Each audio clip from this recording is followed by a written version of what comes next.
أمنيا، تمكنت مصالح أمن ولاية بازا ممثلة في أمن دائرة فوكا من الإطاحة بشبكة إجرامية منظمة مختصة في التهريب الدولي للبشر.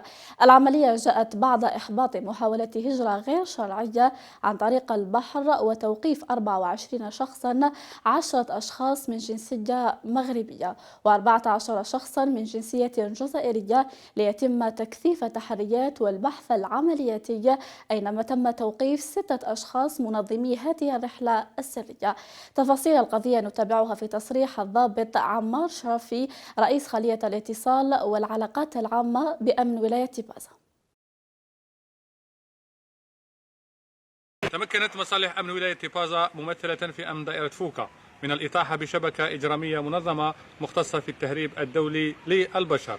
العملية جاءت بعد إحباط محاولة هجرة غير شرعية عن طريق البحر وتوقيف 24 شخصا، 10 أشخاص من جنسية مغربية و14 شخصا من جنسية جزائرية، ليتم تكثيف التحريات والبحث العملياتي، أين تم توقيف 6 أشخاص من منظمي هذه الرحلة السرية.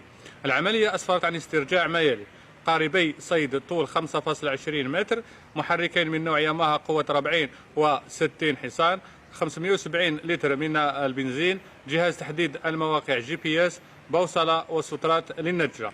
مبلغ مالي بالعملة الوطنية يقدر ب 121,500 دينار جزائري.